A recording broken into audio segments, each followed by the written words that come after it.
붙임 보배보다 나의 보화를 빼내어 가져갈 자 그 아무도 없으리라.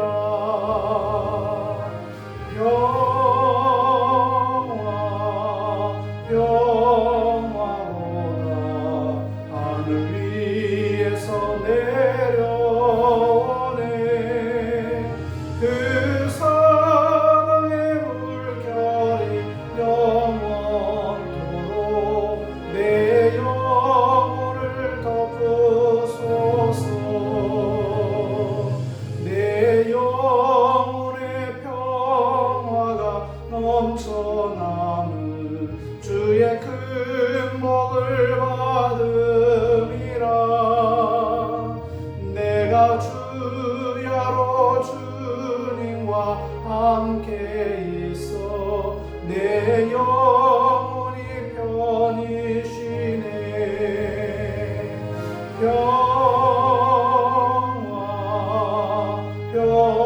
평화로다 하늘 위에서 내려오네. 그 사랑의 물결이 영원토록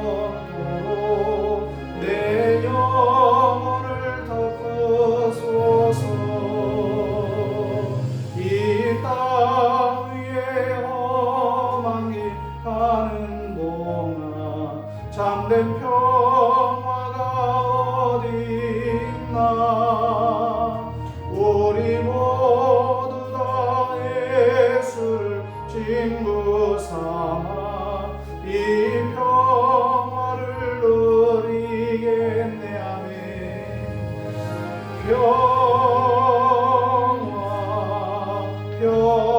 평화로다 하늘 위에서 내려오네. 그 사랑의 물결이 영원토록 내 영혼을 덮으소서.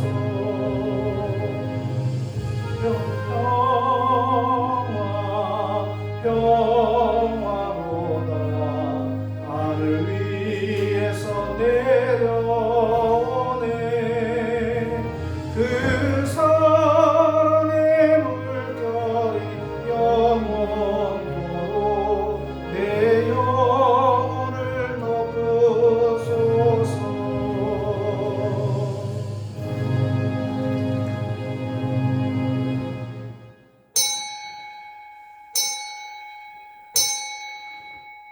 이 시간 우리 합심해서 기도하는 시간을 갖겠습니다. 오늘 우리가 기도할 때에 하나님 우리 예배를 받아달라고 믿음으로 드리는 이 예배 되게 해달라고, 그리고 진심으로 드리는 예배 되게 해달라고 우리 입술을 벌려서 하나님 앞에 참여하는 시간 우리 합심해서 다 같이 기도하겠습니다. 아버지 하나님 감사합니다. 오늘 주께서 우리를 부르시고 주의 전에서 하나님과 함께 하시니 감사합니다. 주의 영광 오늘 거룩한 예배를 통해서 드러날 수 있도록 도와주시고 우리에게 기쁨과 감사의 시간을 주시고 하나님 도와주시고 역사하여 주시옵소서. 성령님 함께하여 주시옵소서. 하나님은 영이시니 예배하는 자가 영과 진리로 예배할지니라. 아멘. 하나님 오늘 거룩한 날 복된 날 주의 전에 나와 예배합니다. 우리의 예배를 받으시고 하나님 마음껏 우리를 통해 영광 거두어 주시옵소서. 오늘 드리는 예배를 통해서 이 예배가 우리의 삶에 있어서 정말 꼭 필요한 예배 되게 하시고 집중하여 드리는 예배 되게 하시고 주의 낯을 배우고 돌아가서 우리 마음의 소원들이 그리스도 안에서 이루어지는 귀한 예배 될 수 있도록 복내려 주시옵소서. 시종을 주께 의탁하오며 예수님의 이름으로 기도하옵나이다. 아멘.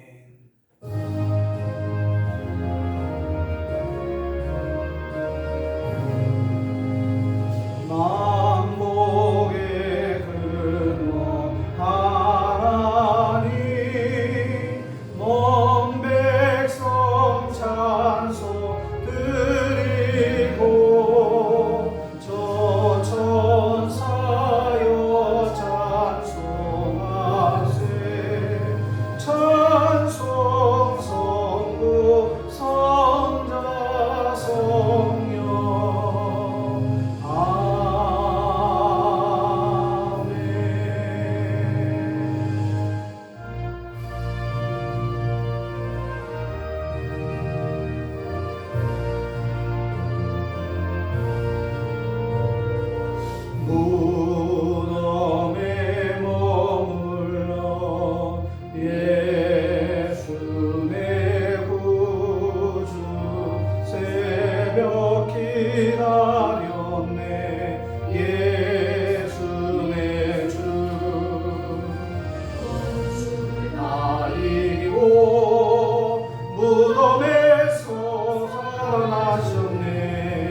만민 찬송하여라.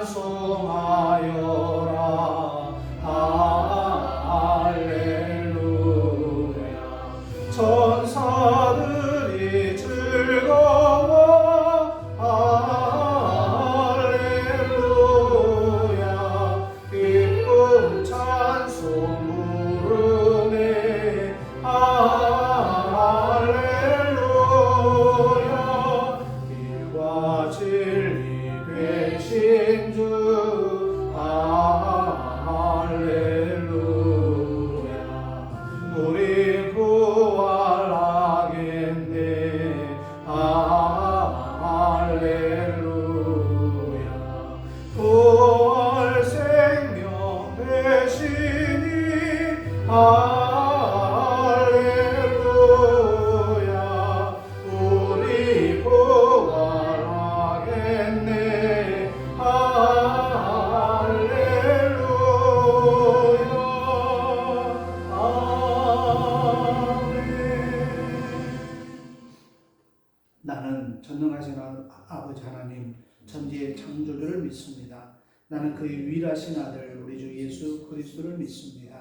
그는 성령으로 잉태되어 동정녀 마리아에게서 나시고 본디오 빌라도에게 고난을 받아 십자가에 못 박혀 죽으시고 장사된 지 사흘 만에 죽은 자 가운데서 다시 살아나셨으며 하늘에 오르시어 전능하신 아버지 하나님 우편에 앉아 계시다가 거기로부터 살아있는 자와 죽은 자를 심판하러 오십니다.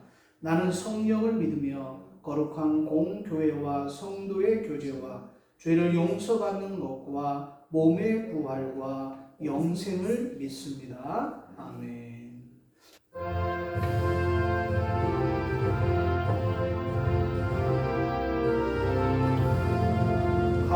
할렐루야. 우리 예수 부활 승천하셨네. 세상 사람 환영한 천사와 다 바도다. 구주 예수 부활하사 사망 권세 이겼네. 구주 예수 부활하사 사망 권세 이겼네. 할렐루야. 우리 예수 왕의 왕이 되시고 우리들의 중보 되시 성령 증거하시네. 구주 예수 부활하사 처음 열매 되셨네. 구주 예수 부활하사 처음 열매 되셨네. 할렐루야. 우리 예수 물과 의가 없도다. 무덤 속에 있는 죄인 주가 일으키시네. 구주 예수 부활하사 영광주로 오시네. 구주 예수 부활하사 영광주로 오시네. 하나님, 사랑하는 자녀들이 주님 앞에 올 때에 빈손 들지 아니하고 귀한 예물을 주님 앞에 드립니다. 10의 1조를 드립니다. 감사의 예물을 드립니다. 또 일반 헌금을 연보하며 주일 헌금을 연보합니다. 선교 헌금, 목적 헌금을 주님 앞에 드리고 모든 손길들 기억하여 주시고 저들의 삶에 하나님께서 원하시는 대로 축복하시되 자꾸 누르고 흔들어 넘치도록 안겨주시기를 원합니다. 저들의 삶에 물질로 인하여 어려움을 겪지 않도록 도와주시고 필요한 곳에 써야 할 곳에 하나님의 오묘한 방법으로 채워주시옵소서. 감사드리며 축복하오며 예수님의 이름으로 기도하옵나이다. 아멘.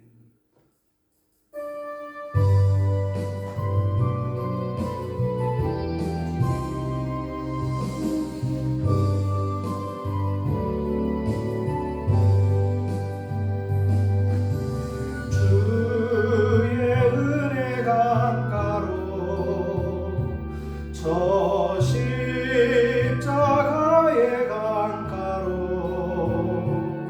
내 주의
창가로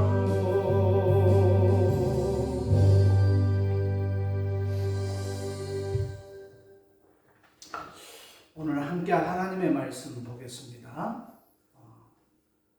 우리 사도행전 6장 8절부터 보겠습니다.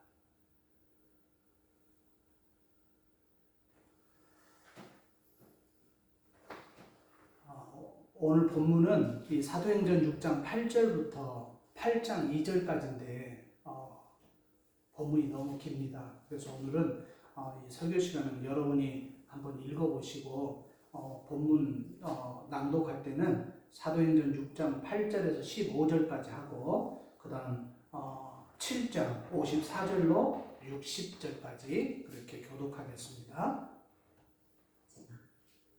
스데반이 은혜와 권능이 충만하여 큰 기사와 표적을 민간에 행하니 이른바 자유인들 즉 구레네인, 알렉산드리아인, 길리기아와 아시아에서 온 사람들의 회당에서 어떤 자들이 일어나 스데반과 더불어 논쟁할세 스데반이 지혜와 성령으로 말함을 그들이 능히 당하지 못하여 사람들을 매수하여 말하게 하되 이 사람이 모세와 하나님을 모독하는 말을 하는 것을 우리가 들었노라 하게 하고 백성과 장로와 서기관들을 충동시켜 와서 잡아가지고 공회에 이르러 거짓 증인들을 세우니 이르되 이 사람이 이 거룩한 곳과 율법을 거슬러 말하기를 맞이 아니하는도다.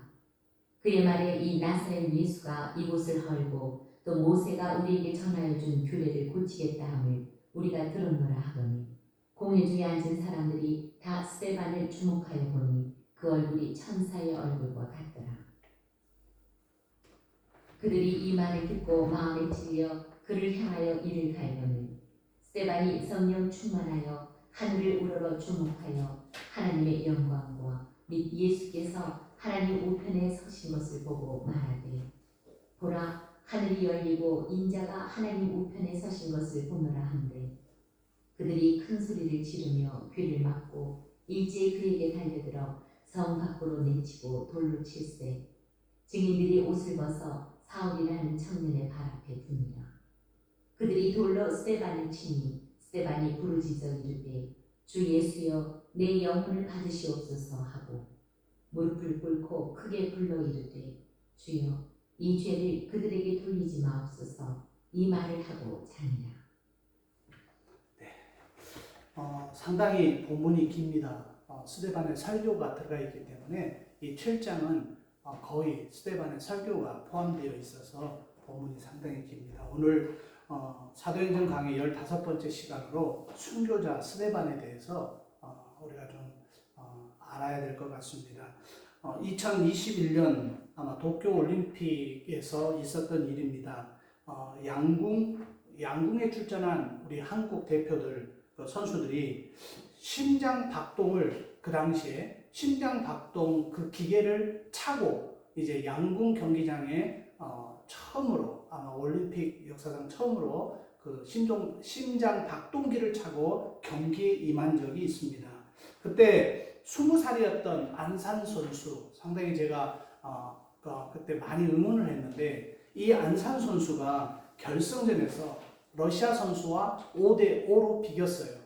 그러니까 5대5로 비겼으면 이제 한 발로 금메달이냐 이제 은메달이냐를 결정하는 슛 오프에 이제 돌입을 합니다. 러시아 선수가 먼저 이제 그 활 시위를 달렸는데 이 러시아의 알레나 오시포바 선수가 활을 딱 당기는데 바로 그 옆에 심장 박동 그게 수치가 드러나요. 근데 러시아 선수는 168이라는 심장 박동 수가 딱 기록됩니다. 그러니까 얼마나 떨리고 그 심장이 요동쳤으면 168까지 치솟았겠어요. 근데 그 선수가 딱 놓자마자 8점을 쏜 겁니다. 8점을. 자, 그리고 나서 이제 안산 선수, 그것도 20살밖에 되지 않았던 안산 선수가 딱 서가지고 활 시위를 당겼는데 안산 선수의 심장 박동은 119로 나왔어요. 그러니까 굉장히 어린 선수에도 불구하고 그런 올림픽에서 지금 내 한 발이 금메달이냐 금메달을 놓치는 그런 긴박한 상황에서 심장 박동이 119밖에 안 나왔다는 거예요. 그러니까 굉장히 차분하게 활시위를 당긴 거예요. 정확하게 10점에 꽂혀가지고 안산 선수가 아마 양궁 선수 최초로 3관왕이 된 그런 기쁜 일이 있었습니다. 그래서 그때 기억에 정확하게 나요. 그 중계진이 해설위원이 하는 이야기가 안산이라는 그 이름처럼 산같이 흔들림이 없었다라고 그렇게 평가를 했던 것이 지금도 기억에 선합니다. 경기 직후에 진행된 시상식에서 그렇게 눈물 한 방울 흘리지 않을 것 같은 선수가 금메달을 따는 우리 애국가가 울려 퍼지는 그 자리에서 자기도 모르게 안산 선수가 눈물을 훔치는 그 장면도 보았어요. 그러니까 경기할 때는 산과 같이 흔들림이 없었지만은 모든 것이 끝나고 시상대 앞에서는 눈물을 훔치는 어린 소녀의 모습을 볼 수가 있었습니다. 자신이 얼마나 긴장을 했겠어요. 그러나 자신의 운명이 좌우되는 극한 긴장감 속에서도 평정심을 유지할 수 있었던 것은 굉장히 어려운 일입니다. 그만큼 훈련이 되어 있기 때문에 가능했다라는 거예요. 그런데 오늘 본문에 보니까 지금 자신의 목숨이 걸린 상황 속에서도 빛나는 모습으로 서 있는 한 사람을 우리가 발견합니다. 지금 말 한마디 잘못하면 삐끗하면 죽을 수도 있는 그런 상황에서도 흔들림이 없이 평정심을 유지하는 한 사람이 있어요. 그가 누구냐? 바로 스데반 집사라는 것입니다. 그는 초대교회가 뽑은 7 집사 중에 한 명이었습니다. 스데반은 날마다 사람들에게 예수의 복음을 증거한 것입니다. 그러는 중 예수님을 싫어하는 유대인들과의 시비가 붙어가지고 결국은 유대인들이 자신들의 변론으로는 지혜와 총명으로 그리고 정말 이 성령으로 충만한 스데반을 이길 수 없음을 그들이 인지하고 가짜 증인을 내세워서 스데반을 이제 공회에 넘깁니다. 그리고 고발을 합니다. 스데반에 대한 재판은 그래서 시작된 겁니다. 정상적인 방법으로 시작된 것이 아니라 거짓 증인을 내세워서 이제 그 재판이 시작된 것입니다. 우리는 스데반이 우리의 위대한 지도자 모세를 모독했다라고 가짜 증언을 하기 시작합니다. 감히 하나님을 모독하는 말을 자기가 똑똑히 들었다라고 가짜 증언을 해버리는 것입니다. 또한 우리는 그가 나사렛 예수가 이곳을 헐고 또 모세가 우리가 전해준 율법, 그러니까 우리가 전해준 그 규례를 뜯어 고치겠다고 말한 사람이 바로 스데반이라고 이제 고발을 하기 시작합니다. 거짓 증인으로 인해서 재판은 점점 스데반에게 불리해져 갑니다. 왜냐면요, 증언이 나왔기 때문에 이거는 어떻게 할 방법이 그 당시에는 없었던 거예요. 근데 이 재판이 사실 스데반을 죽이기 위한, 구실을 얻기 위한 형식상의 재판이었다라는 것을 누구보다도 이 스데반은 잘 알고 있었을 거예요. 그래서 지금 이 스데반은 담대하게 그 자리에 있는 거예요. 얼마 전에 예수님을 죽이는데 성공했던 역할을 했던 그 장소, 그 뜻 앞에 스데반과 유대인들이 동시에 지금 서 있는 것입니다. 이들이 스데반을 궁지로 몰기 위해서 거짓 증인들의 모함을 사용한 방법도 예수님을 죽일 때에 정상적인 방법으로 죽일 수가 없으니까 예수님에게도 거짓 증언을 시키는 그런 일들도 그 당시에 있었다라는 거죠. 자, 스데반이 공회에 잡혀온 죄목도 예수님과 똑같습니다. 어떤 죄목입니까? 공회가 예수께 유죄를 내린 율법 모욕, 그리고 하나님 모욕죄를 스데반에게 뒤집어 씌운 거예요. 신성 모독이라는 말은 그 당시에 가장 두렵고 떨리는 죄목인데 그 죄목을 예수님께도 씌웠고 이 스데반에게도 지금 율법 모독과 모욕과 하나님 모독죄, 신성 모독죄를 지금 여기에 씌우고 있다라는 거예요. 스데반에게 고스란히 지금 이 두 제목을 씌워버린 겁니다. 스데반 말 한마디가 그의 목숨을 좌지우지할 수 있는 상황엔 틀림이 없다라는 거예요. 만약에 한마디로 지금 목에 거의 칼이 지금 들여졌다 이렇게 표현해도 틀린 표현이 아닐 것입니다. 그런데 만약에 그런 상황이라면 웬만한 사람들은 심장이 쿵쾅쿵쾅 뛸 거예요. 그리고 어떻게 내가 여기서 살아나갈 것인가를 궁리하면서 머리를 쓸 것입니다. 그리고 두 다리는 후들거리고 손이 덜덜 떨려서 입도 제대로 말을 못할 겁니다. 왜? 생각과 말하는 것이 일치하지 않고 두렵고 떨린 마음이 분명히 있을 거예요. 얼굴은 새하얗게 질려 있을 것입니다. 사도행전의 카메라는 자신의 목숨이 왔다 갔다 하는 그런 위급한 상황에서 지금 절체절명의 위기의 순간에 스데반의 얼굴을 포커스인하고 있는 이 사도행전 본문을 여러분이 봤을 거예요. 자, 카메라가 이 스데반의 얼굴을 조명합니다. 쫙 비춥니다. 포커스인합니다. 그때 성경은 뭐라고 말하고 있습니까? 사도행전 6장 15절 말씀에 공회 중에 앉은 사람들이 다 스데반을 주목하여 보니 그 얼굴이 천사의 얼굴과 같더라. 이렇게 기록하고 있어요. 절체절명, 위기, 지금 목숨이 곧 없어질 수도 모르는, 사형당할지도 모르는 그 죄수의 얼굴이라고는 할 수 없을 정도의 평온함과 천사의 얼굴과 같았다라고 증언하고 있는 것입니다. 스데반의 얼굴이 천사와 같았다라는 것은 그의 얼굴에 광채가 나고 보는 사람들이 압도될 만한 그런 얼굴 낯빛이었다라는 것입니다. 자, 여러분, 한마디로 스데반의 얼굴은 천사와 같이 빛났다라고 이야기하고 있어요. 사도행전의 저자는 객관성을 더하기 위해서 심지어 스데반을 미워하여 그를 죽이고자 했던 사람들이, 공회에 앉은 사람들이 스데반을 쳐다보게끔 만들었습니다. 그들이 보아도 지금 이 스데반을 죽이려고 거기에 작당하는 사람들이 스데반의 얼굴을 보아도 그들이 보기에도 천사의 얼굴과 같았다라고 표현하고 있는 거예요.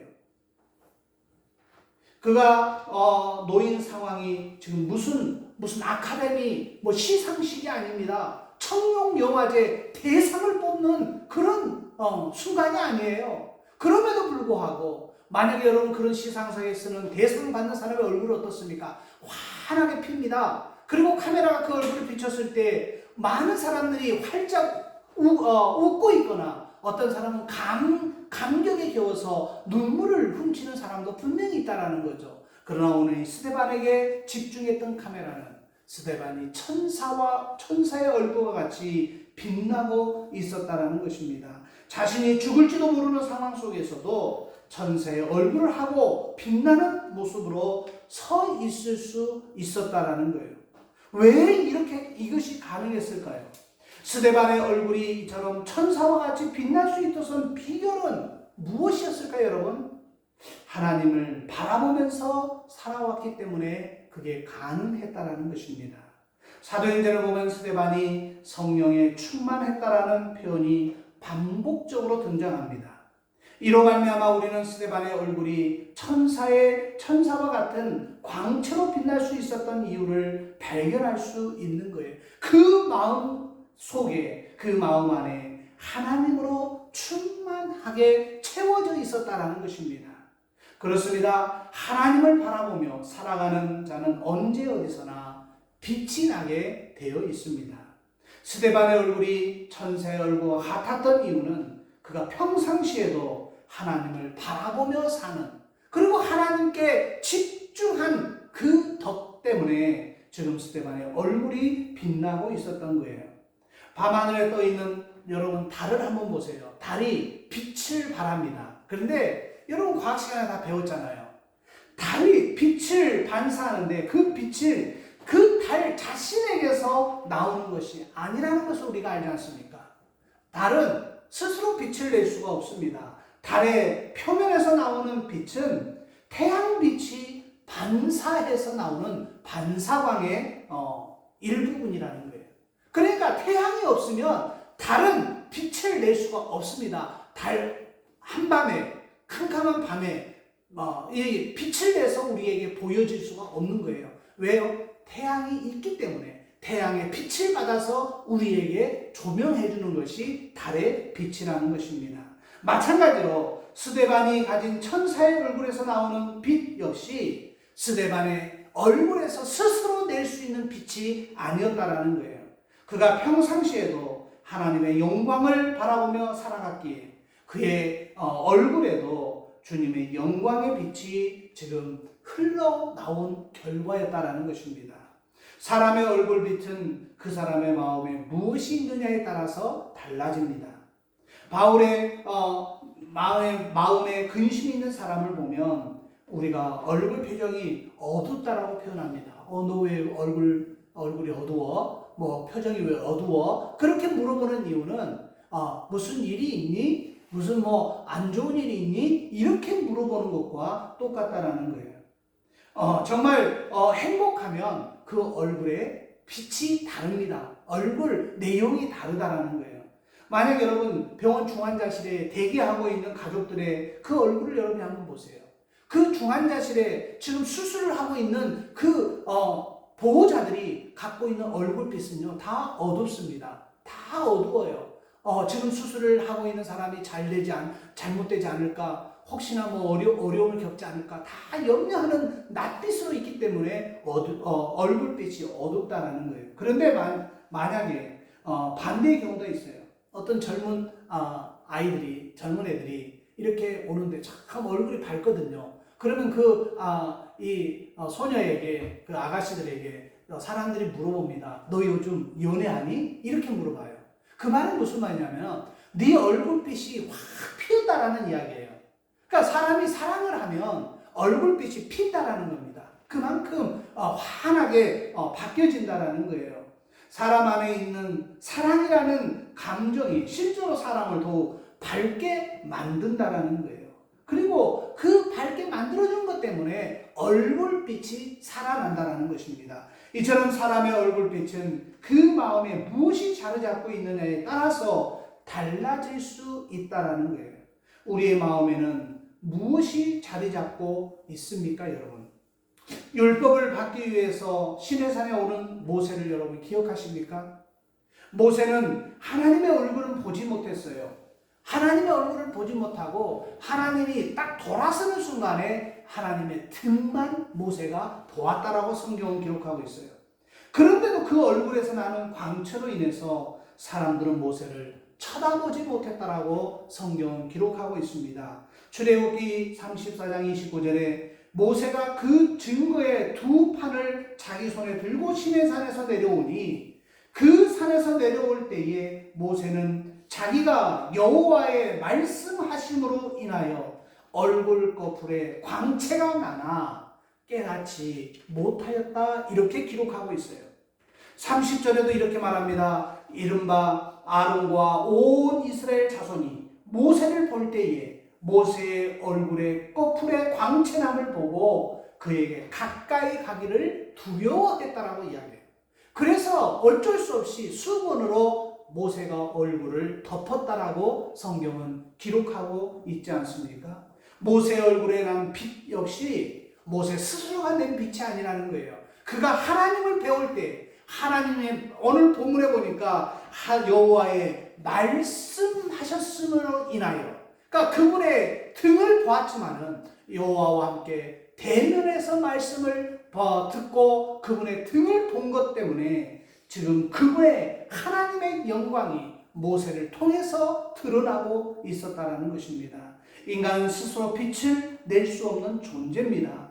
우리는 태양이 아니라 달과 같은 존재라는 거예요. 마치 스스로 빛을 낼 수 없는 달이 찬란한 태양빛을 받아서 그 빛을 반사하는 반사체로서 빛이 나듯이 모세도 마찬가지라는 거예요.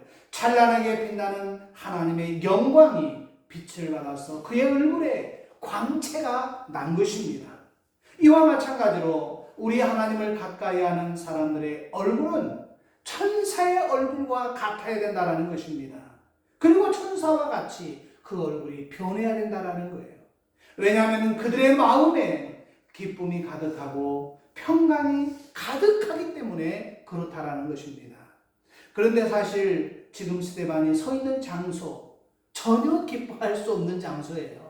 전혀 그 얼굴빛이 환하게 비칠 수 있는 자리가 아니에요. 그가 처한 상황은 죽음과 한 걸음 떨어진 위기 그 자체였다라는 것입니다. 지금 스데반은 유대교의 가장 막강한 권력을 가진 정부 그 권력자들 앞에 서서 재판을 받고 있는 상황이라는 거예요. 예수님을 십자가에 못 박은 결정적인 역할을 한 바로 그들의 그 권세들 앞에 그 인물들에게 붙잡혀 있는 것입니다.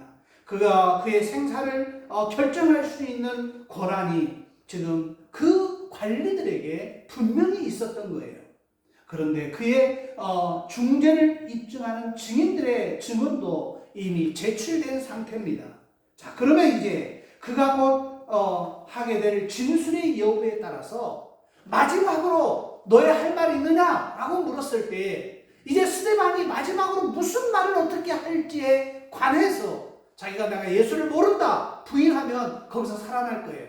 그러나 거기서 다시 예수에 대해서 이야기하면 이 스데반은 십중팔구 사형에 언도될 수 있는 그런 상황이었다는 것입니다. 근데 그 당시에 스데반은요, 이제 그가 곧 마지막 하게 될 그 진술의 요구에 따라서 목숨이 왔다 갔다 할 수 있음에도 불구하고 스데반에게는 중압감이 없었다라는 거예요.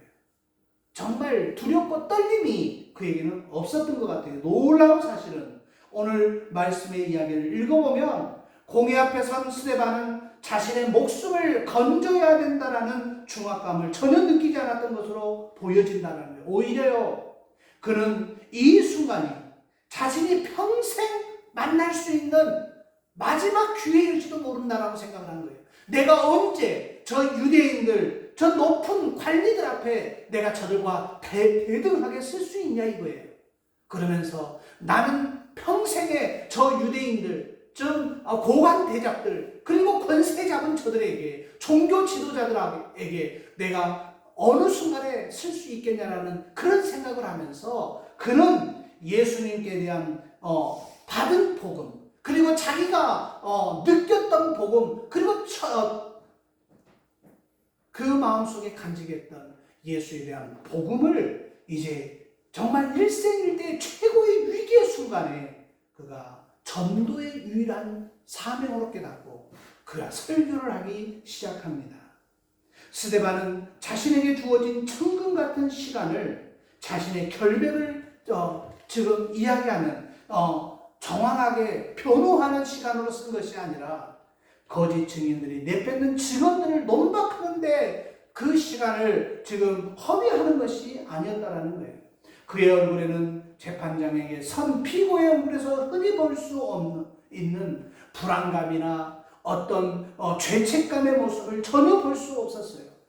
그는 지금 천사의 얼굴을 하고 있으면서 그가 예수의 복음, 예수는 그리스도이심을 지금 증거하기 시작한 것입니다. 우리가 여기서 지금 스데반에게 본받아야 할 신앙이 바로 그 신앙의 비밀이 여기에 있다라는 거예요. 사랑하는 여러분, 위기 상황이 돼서야 부랴부랴 우리는 하나님을 찾기에 급급합니다. 그리고 내게 절체절명의 순간에 하나님 나를 좀 도와주세요 라고 기도하는 그런 순간에 우리가 하나님을 찾으려고 하나님께 가까이 가려고 노력해요. 그러나 여러분, 그게 중요한 것이 아니라 오늘 이 스데반처럼 평상시에 하나님과 가까이 우리가 지내야 된다는 것을 오늘 스데반은 우리에게 교훈하고 있습니다. 날마다 우리의 시선이 하나님을 바라보고 있어야지. 그 하나님께 시선이 갔을 때에 우리의 위급한 상황에서 우리에게 광채가 나고 우리에게 빛이 나고 또 두렵고 떨림이 아니고 초조함이 아니라 담대함이 있을 줄로 압니다. 그렇다면 어느 날 갑자기 찾아온 환난 날일지라도 우리가 두렵고 떨림으로 자포자기하는 것이 아니라 정말 세상이 알 수 없는 하나님의 기쁨과 평강이 우리 마음을 지켜줄 줄로 저는 확신합니다. 이때 스데반에게 분명히 이러한 하나님의 기쁨과 평강이 아마 차곡차곡 쌓아 올라왔을 거예요. 그 평강의 역사가 그 마음속에 차곡차곡 이렇게 쌓아 올라왔을 것입니다. 그러니까 그가 그 위기 속에서도 그의 얼굴에는 하나님의 영광으로 빛이 날 수 있었다라는 거예요. 지금 스데반이 처한 상황을 한마디로 정리하면 사면 초가입니다. 그의 지금 곁에는 그를 도와줄 사람이 아무도 없었어요. 지금 외롭고 곤란한 지경에 빠져 있었습니다. 이때 스데반이 어떻게 반응합니까? 이 스데반의 반응도 굉장히 우리에게 배울 점이 있습니다. 성경을 보세요. 그는 하늘을 우러러 보았다라고 표현하고 있어요. 사도행전 7장 55절에 스데반이 성령이 충만하여 하늘을 우러러 주목하여 하나님의 영광과 및 예수께서 하나님 우편에 서신 것을 보았다라고 기록하고 있는 것입니다. 여러분, 한번 이런 장면을 머릿속에 그려보십시오. 우리가 길을 걷고 있는데 저 앞에서 복면을 한 강도가 딱 나타났다고 해요. 그러면 우리의 시선은 어디로 가 있겠습니까? 그 강도가 갖고 있는 흉기에 우리의 시선이 딱 가지 않겠습니까? 칼을 들었거나 권총을 들었거나 어떤 몽둥이를 들었거나 그거에 딱 시선이 가 있다라는 거죠. 그러니까 우리는 그 눈을 뗄 수가 없어요. 왜? 지금 위험하니까, 지금 굉장히 위급한 상황이니까. 마찬가지예요. 권투하는 선수도요, 권투 딱 땡 하고 종이 울리면 상대편의 몸놀림에 시선이 집중되는 겁니다. 그의 펀치에 집중되는 거예요. 그가 어떻게 펀치를 날리는가가 집중되는 거예요. 만약에 잘못했다가 딴 데를 쳐다봐 버리면 그 시선을 뺏기는 거예요. 그러면 그대로 그 주먹이 날아온다는 것입니다. 그러면 그 어쩔 수 없이 상대방 주먹의 한 대에 KO패 당할 수도 있다라는 거예요. 진퇴양난의 사면초가에 또 외통수라고 이야기하는 이 스데반이 할 수 있었던 일이 무엇이었느냐? 바로 스데반은 알고 있었다라는 거예요. 이때 자기가 취할 행동이 무엇이었음을 분명히 알고 있었어요. 스데반은 선택합니다. 정말 우리가 이해하기 힘든 선택을 합니다. 하늘을 우러러 주목하였다라고 성경은 기록하고 있다라는 거예요. 사랑하는 여러분, 혹시 여러분 요즘의 상황이 혹시 사면초가에 있지는 않습니까? 사방이 막혀 있는 것 같다고 느끼는 그런 모습으로 여러분이 계시지는 않느냐는 거예요. 자, 내가 사면초가에 있습니다. 이거는 옴짝달싹 할 수 없는 상황이에요. 자, 그럴 때 여러분은 어떻게 합니까? 나를 누가 도와줄고? 그러면서 여러분의 백을 동원하고 힘 있는 어떤 인맥을 동원하고 그러지 않습니까? 오늘 이 스데반 모습을 한번 보세요. 나를 도와줄 사람도 없는 상황, 혹은 그 누구도 도와줄 수 없는 상황에 처해 있을 때 스데반이 했던 행동, 바로 그 스데반이 취했던 방법, 우리도 사용해보지 않으시렵니까? 스데반은 하늘을 바라보았다라고 이야기하고 있어요. 더 자세히 말하면 우리의 힘과 구원이 되시는 하늘에 계신 하나님께 주목했다라고 성경은 기록하고 있는 것입니다. 사방에 정말 막혀 있어도 하늘은 언제나 뚫려 있다라는 이야기가 있어요. 아무리 막혀 있어도 하늘은 뚫려 있다라는 것입니다. 여러분, 시편 121편 1절 2절에 이렇게 말합니다. 내가 산을 향하여 눈을 들리라. 나의 도움이 어디서 올고 나의 도움이 천지를 지으신 여호와에게로다. 이렇게 고백하고 있다는 거예요. 사람은 문제를 해결하기 위해서 자꾸만 자기 내면 안으로 들어갑니다. 그리고 자기 내면으로 들어가서 내면에서 해결할 방법을 찾으려고 고심합니다. 우리 속에서 지혜와 해결책을 찾으려고 합니다. 그러나 성경은 우리의 도움은 하나님께로부터 온다라고 분명하게 말씀하고 있어요. 제가 좋아하는 복음성가에 하나님은 너를 지키는 자라는 가사 후렴에 이런 가사가 있어요. 눈을 들어 산을 보아라. 너의 도움이 어디서 오나. 천지 지으신 너를 만드신 여호와께로다. 이렇게 고백하고 있어요. 나를 도와줄 그 힘이, 나를 도와줄 능력이 어디서 오냐 이거예요. 우리가 눈을 들어 바라보라는 거예요. 하늘을 바라보라는 거예요. 하나님을 바라보라는 거예요. 바로 여호와께로 온다라고 이야기하고 있습니다. 사방은 막혀 있어도 분명히 하늘은 열려 있다라는 것입니다. 우리의 도움이 천지를 지으신 여호와께로부터 오심을 믿으시기를 주의 이름으로 부탁합니다. 스데반이 하늘을 우러러 주목했을 때에 또 그는 무엇을 보았을까요? 오늘 저는 이 장면이 가장 중요한 장면이라고 생각해요. 55절 56절을 다시 한번 읽어보겠습니다. 스데반이 성령이 충만하여 하늘을 우러러 주목하여 하나님의 영광과 및 예수께서 하나님 우편에 서신 것을 보고 말하되 보라 하늘이 열리고 인자가 하나님 우편에 서신 것을 보노라 한데 성령이 충만했던 스데반이 하늘을 우러러 보았습니다. 그때 스데반은 특이한 장면을 목격하게 된 거예요. 무엇을 목격했습니까? 첫째로 하나님의 영광을 보았다라는 것입니다. 태양빛보다도 더 찬란하게 빛나는 하나님의 영광의 광채를 보았다라는 거예요. 그리고 둘째로는요, 그가 예수님께서 하나님 우편에 서 계신 것을 본 거예요. 여러분, 이 정말 중요한 대목입니다. 예수님께서 하나님 우편에 서서 계시고 있었다라는 거예요. 저는 바로 이 두 번째 대목을 집중해서 여러분과 이야기하고 싶어요. 사도신경을 보면 뭐라고 말합니까? 그 외아들 우리 주 예수 그리스도를 믿사오니 이는 성령으로 잉태하사 동정녀 마리아에게서 나시고 본교 빌라도에게 고난을 받으사 십자가에 못 박혀 죽으시고 장사한 지 사흘 만에 죽은 자 가운데서 다시 살아나시며 하늘에 오르사, 여러분 여기 분명히 우리의 신앙 고백에 이렇게 이야기해요. 하늘에 오르사 전능하신 하나님 우편에 앉아 계시다가 이렇게 표현합니다. 앉아 계셨다라고 이야기하고 있어요. 성경 어디에도 예수님 표현할 때 예수님이 서 계셨다라고 표현한 데는 없어요. 다 예수님은 앉아 계셨어요. 예수님은 본래 우편에 앉아 계십니다. 성경 구약과 신약에서 다 찾아봐도 승천하신 예수님은 하나님 우편에 앉아 계시고 있어요. 시편 110편 1절에 보면 여호와께서 내 주께서 말씀하시기를 내가 내 원수로 내 발등상 되게 하기까지 너는 내 우편에 앉으라 이렇게 표현합니다. 또 마태복음 26장 64절에 보면 예수께서 가라사대 내가 말하였느니라 그러나 내가 너희에게 이르노니 이후에 인자가 권능의 우편에 앉은 것과 여기도 앉았다고 이야기하고 있어요. 골로새서 3장 1절에서도 그러므로 너희가 그리스도와 함께 다시 살리심을 받았으면 위의 것을 찾으라. 거기는 그리스도께서 하나님 우편에 앉아 계시느니라.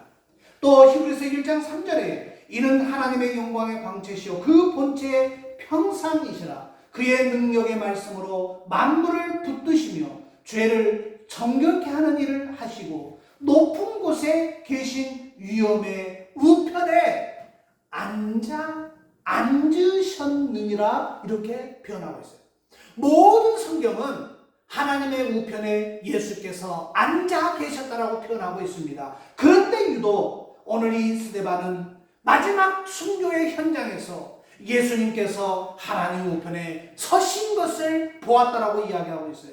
얼마나 이 말이 중요했는지 55절과 56절에 반복해서 나옵니다. 55절에는 하나님 우편에 서신 것을 보고 이렇게 표현하고 있고 56절에는 하나님 우편에 서신 것을 보노라 이렇게 표현하고 있다는 거예요.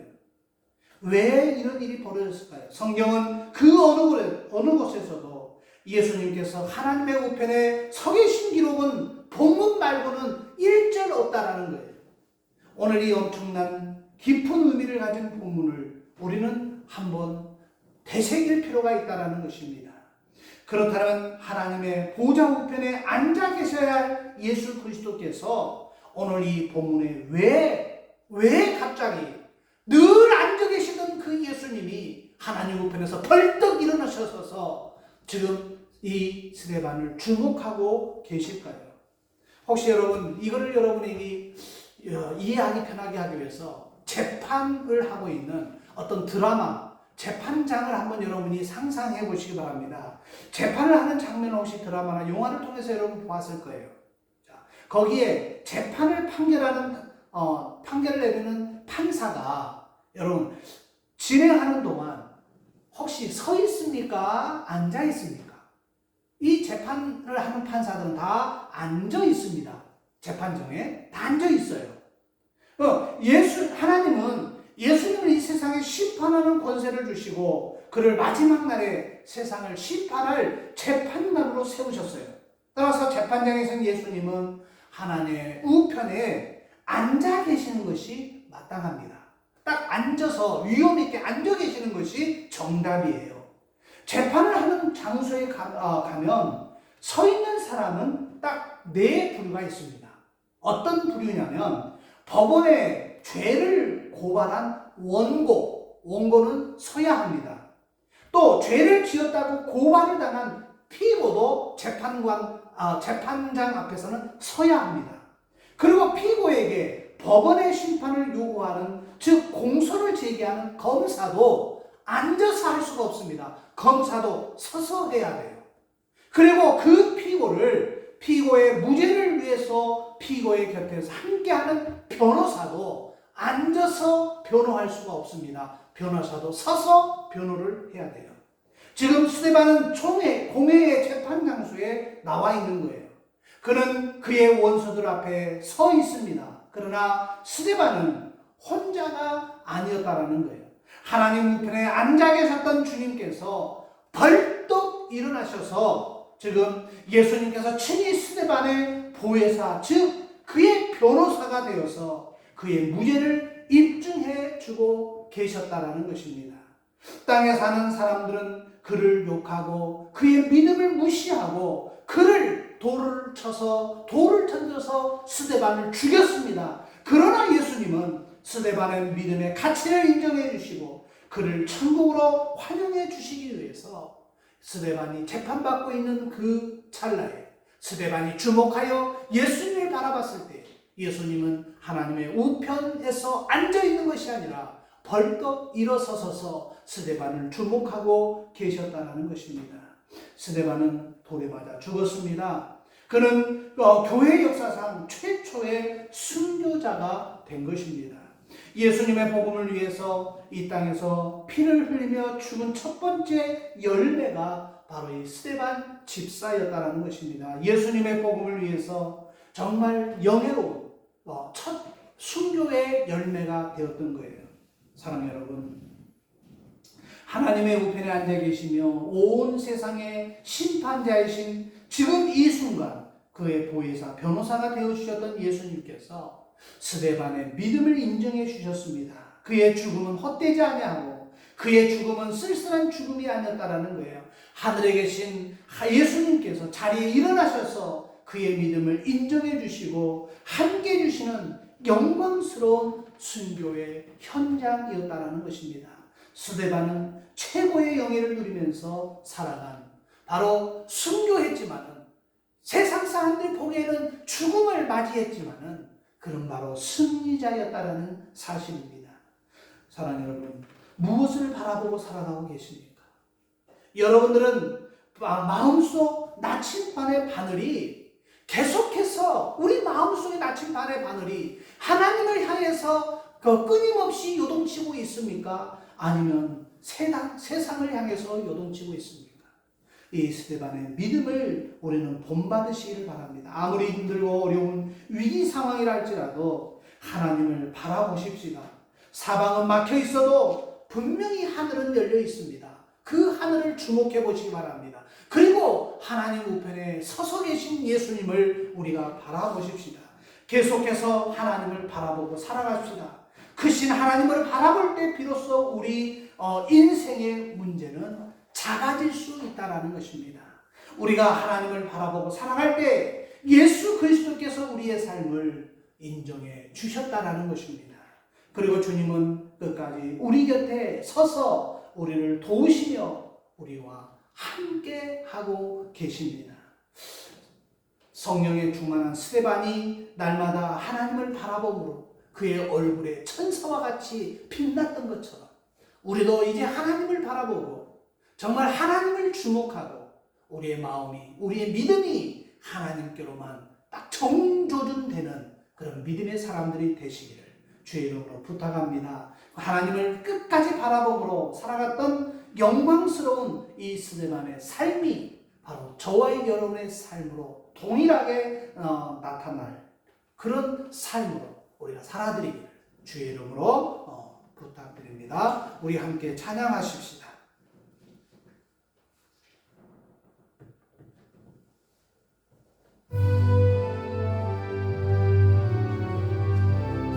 우리 가사를 한번 생각하면서 우리 찬양합시다.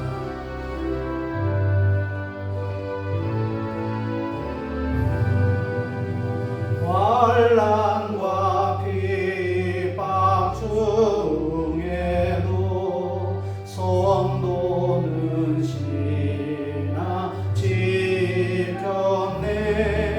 이 신앙 생각할 때에 기쁨이 충만하도다.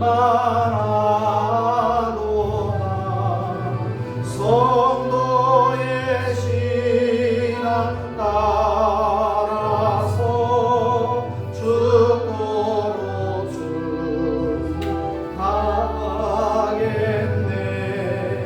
복종의 매일 성도나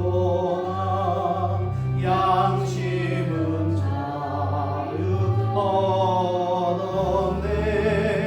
우리도 고난 받으며 죽어도 영광 되로다. 성도의 신앙 따라서 죽도록 충성하겠네. 성도의 신앙 본받아 원수도 사랑하겠네. 인자노 행실로 이 신앙 전파리라. 성도의 신앙 따라서 죽도록 충성하겠네. 아멘. 이 시간 우리 함께 기도하는 시간 갖겠습니다. 스데반 집사처럼 정말 하나님을 주목하는 자가 되기를 원합니다. 그리고 하나님께 도움을 청하는 자가 되기를 원합니다.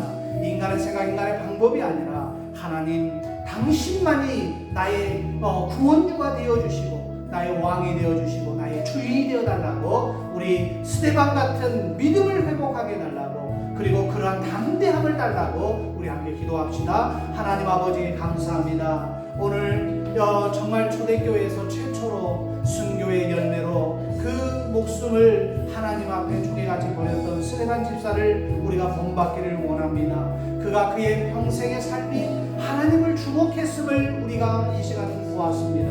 그리고 하나님을 주목했을 때 하나님으로부터 받은 영광으로 그 빛난 생활을 얼굴에 천사의 얼굴과 같았다라고 고백한 것을 보았습니다. 그리고 그가 하늘을 우러러보았을 때 하나님께서, 하나님 우편에 앉아 계신 예수께서 벌떡 일어서서 이 스데반을 변호하시고 또 또 그에게 인정을 베풀었던 그런 모든 과정을 우리가 이 시간 보았사오니 하나님 스데반과 같은 믿음의 사람이 되기를 원합니다. 그와 같은 담대함이 우리에게 있기를 원합니다. 정말 중요한 사면초와 같은 상황 속에서도 믿음을 잊지 아니하고 이런 기회가 다시 없을 것이라고 말하면서 그가 그 유대인들에게 예수는 그리스도이심을 복음을 증거했던 것처럼 우리도 이제 어떠한 상황에서도 복음을 증거하는 자들 되게 하시고 정말 예수가 그리스도이심을 하나님의 살아계심을 부활의 신앙을 증거하는 그리고 그분은 나의 주인이심을 증거하는 믿음의 사람들 다 될 수 있도록 하나님 도와 주시옵소서. 하나님 오늘 주님께서 말씀하셨습니다. 정말 내가 산을 향하여 눈을 들리라 나의 도움이 어디서 올고 나의 도움이 천지를 지으신 하나님께로라고 고백했던 우리의 고백이 정말 진실로 우리의 도움의 손길은 하나님임을 잊지 아니하고 그 하나님만을 바라보며 나갈 수 있는 믿음의 자녀들 될 수 있도록 하나님 도와 주시옵소서. 지으신 나를 만드신 여호와께로라. 하나님은 너를 지키시는 자 너의 우편에 그늘 계시니 낮에 해와 밤의 날도 너를 하나님은 너를 지키시는 자 너의 환난을 명쾌하시니 그가 너를 지키시리라. 너의 출입을 지키자매 눈을 들어 산을 보아라. 너의 도움 어디서 오나 천지 지으신 너를 만드신 여호와께로 눈을 들어 산을 보아라. 너의 도움 어디서 오나 천지 지으신 너를 만드신 여호와께. 다시 한번 눈을 들어 산을 보아라. 눈을 들어 산을 보아라. 너의 도움 어디서 오나 천지 지으신 너를 만드신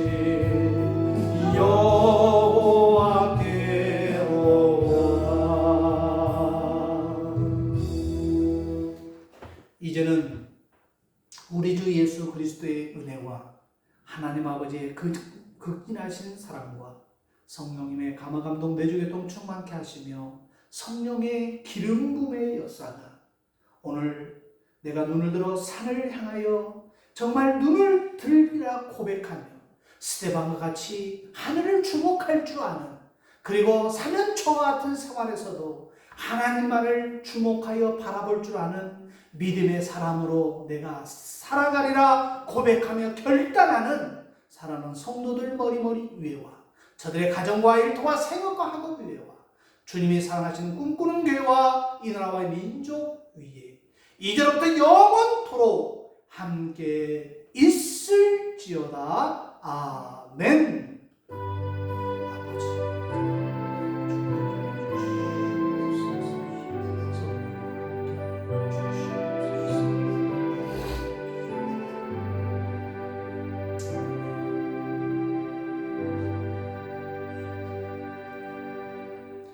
예배를 마치겠습니다.